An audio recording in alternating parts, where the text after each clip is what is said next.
മലപ്പുറം എടപ്പാളിലെ നിരവധി വ്യാപാര സ്ഥാപനങ്ങളിൽ വ്യാപക മോഷണവും മോഷണ ശ്രമവും. ചുങ്കം പൊന്നാനി റോഡിലുള്ള കടകളിലാണ് മോഷണം നടന്നത്.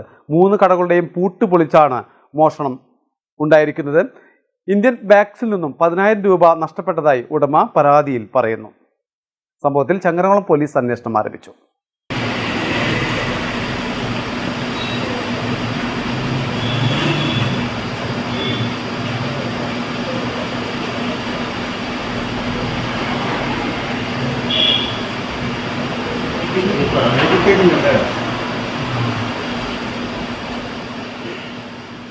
കഴിഞ്ഞ ദിവസം രാത്രിയാണ് സംഭവം. Nandini cafe, Indian bake, brand plus എന്നീ കടകളിലാണ് മോഷണം. 3 കടകളുടെയും മുന്നിലുള്ള പൂട്ട് പൊട്ടിച്ചാണ് മോഷ്ടാവ് ഉള്ളിൽ പ്രവേശിച്ചിരിക്കുന്നത്.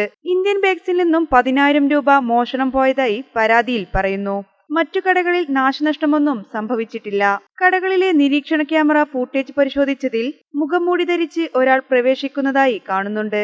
അംശകച്ചേരി ജംഗ്ഷനിലുള്ള പോസ്റ്റ് ഓഫീസിലും ശിവരാമൻ എന്നയാളുടെ പലചരക്ക് കട, ആർകെ സ്റ്റോഴ്സ്, എയർ ബേക്കറി എന്നീ കടകളുടെ പൂട്ട് പൊട്ടിച്ച് മോഷണ ശ്രമം നടന്നിട്ടുണ്ട്. കടകളിൽ നിന്നും പണമൊന്നും പോയിട്ടില്ല. ചങ്ങരംകുളം പോലീസ് അന്വേഷണം ആരംഭിച്ചു. 1 ൽ കൂടുതൽ മോഷ്ടാക്കൾ സംഘത്തിലുണ്ടെന്നാണ് സൂചന. മലബാർ ടൈംസ്, എടപ്പാൾ.